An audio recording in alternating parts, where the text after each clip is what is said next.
Good afternoon, everybody. Today is January 13th.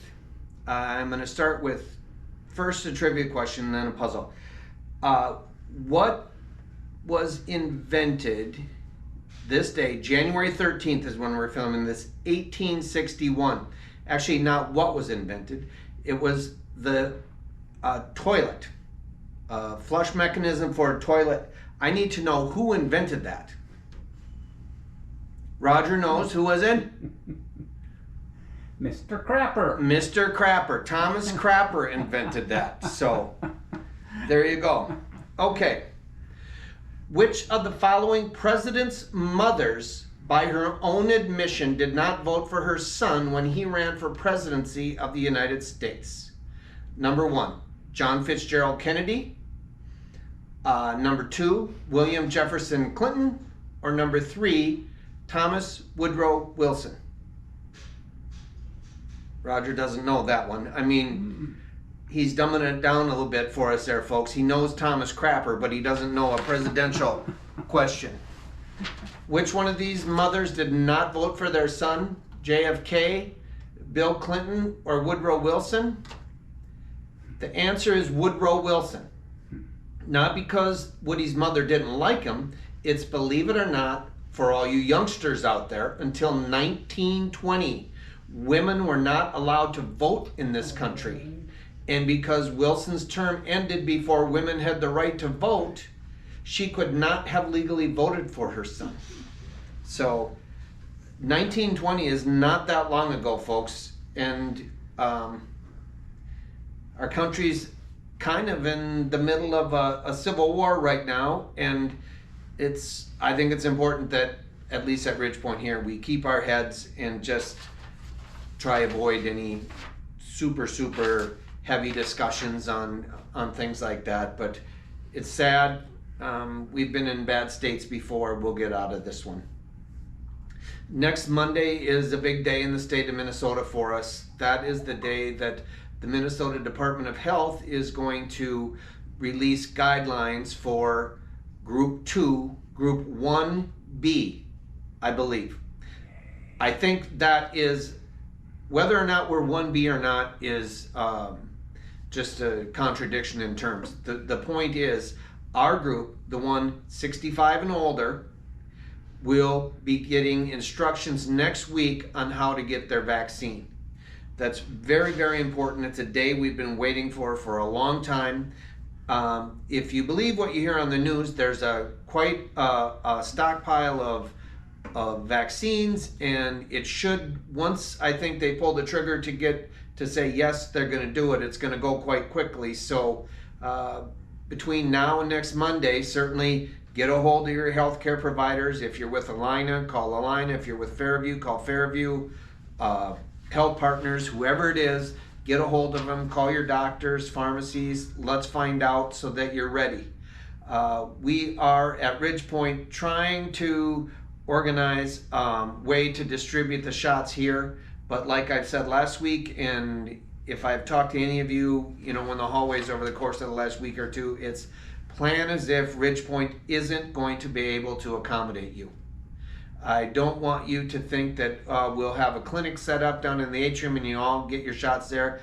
That's not going to happen as of now. If that changes, we will be blowing our horns as loud as we can to let you know so that you can plan accordingly. I did want to talk a little bit about the vaccines. As I said, was a big day for us. We've been looking forward to this for a long time.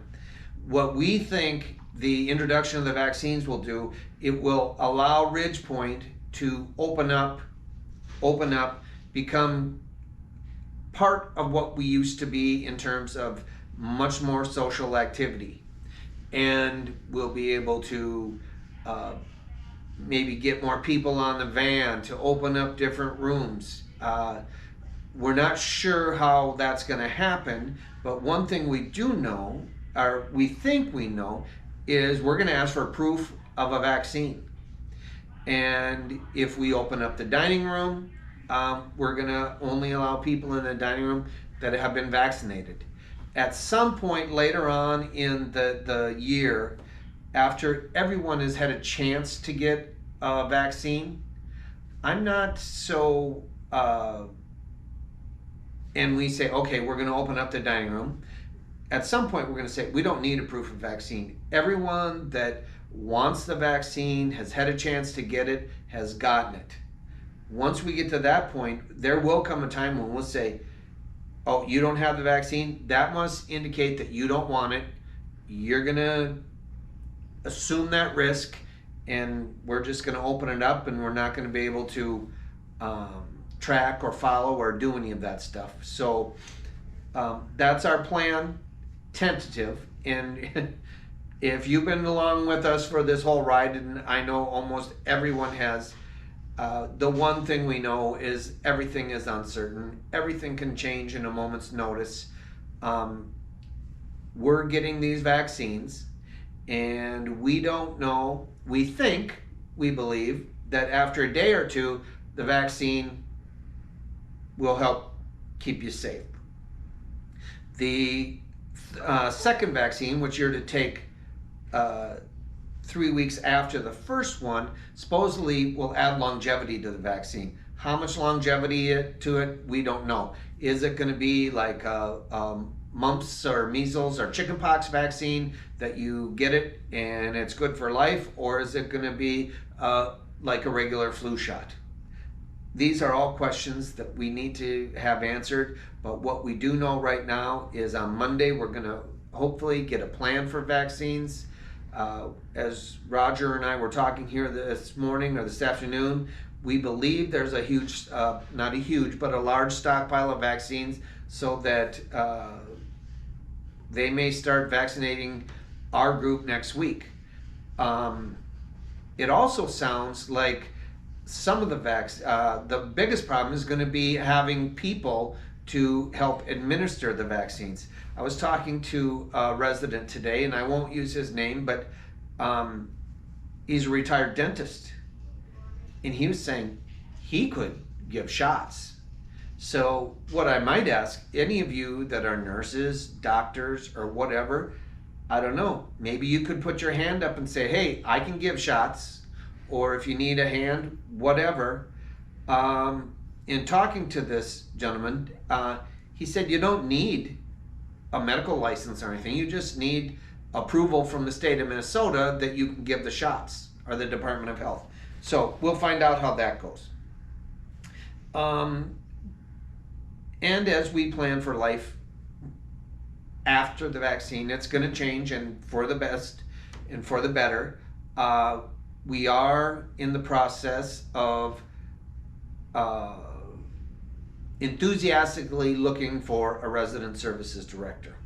Sam had her second child, Sam Memon, and she stayed home and didn't want to come back and forth with worrying about the pandemic and bringing her kids to daycare and mixing all that. So she, as you all know, resigned her position, and we didn't fill that position, still haven't.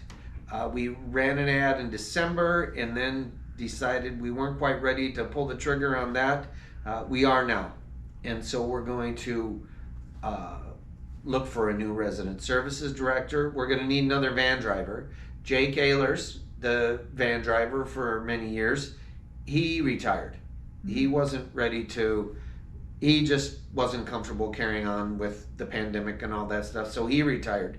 And Aline Waters, the exercise teacher, she started spending time at the cabin with her husband. Her husband retired. They're living at the lake. So there will be some changes when we come back, and we're hoping that those are big shoes to fill. Some of those names I mentioned are big shoes to fill, and thankfully Ridge Point has a reputation of being high quality and having neat people that live here, and that attracts good people as well. So I know that from our the resumes I've looked at for resident services, that's encouraging.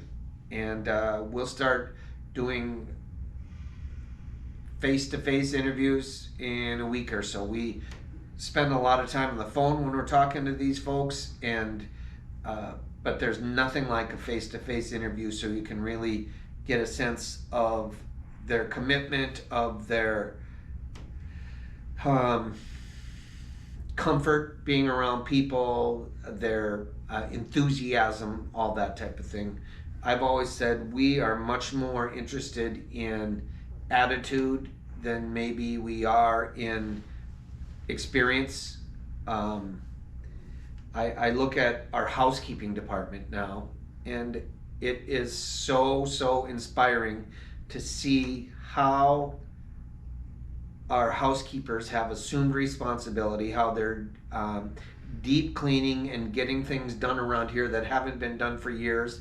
And I just respect our housekeeping department as much as I can respect the department. They're awesome. Tomorrow is Thursday, today as you're watching this. If you're watching the first Coffee Chats, they're inspecting the elevator in the West Building now. If you're watching the second Coffee Chats, all the elevators at Ridgepoint are running and operational. We survived the elevator renovation. Thank you for everything. What an ordeal that was, on top of a pandemic. Folks, we've been through a lot this year. It's something. I'm proud that we've gotten through it. We're not through the pandemic yet. And with the numbers going up and down lately, there's certainly reason to be cause for concern, but the fact that vaccine is on the horizon, not even on the horizon, it's here. The vaccine that will go in your arms is probably in the Twin Cities today. So that's good news. We want to build on that and hope that it goes easy. It doesn't sound like it's been going easy, but hopefully they're ready to roll this out. I know they've taken their time getting the plan in place. I hope their plan works. What I can say, experience tells me, is follow their plan. Do what they tell you to do. Don't try to take a shortcut. Don't try to circumvent anything. Do what they say to do, and I think your odds will go up a lot. Did I miss anything, Roger? Oh, effective next Tuesday, we've got a new van schedule, and there won't be any van service on Mondays. Tuesdays from 9 to 1, we're going to Target or Byerly's, same way we have been. Wednesdays, 9 to 1, Target, Byerly's, or Aldi. And on Thursday, we're going to Cub and Trader Joe's. The Cub we're going to is on Highway 55 and 169. And then again on Friday, there won't be any van service.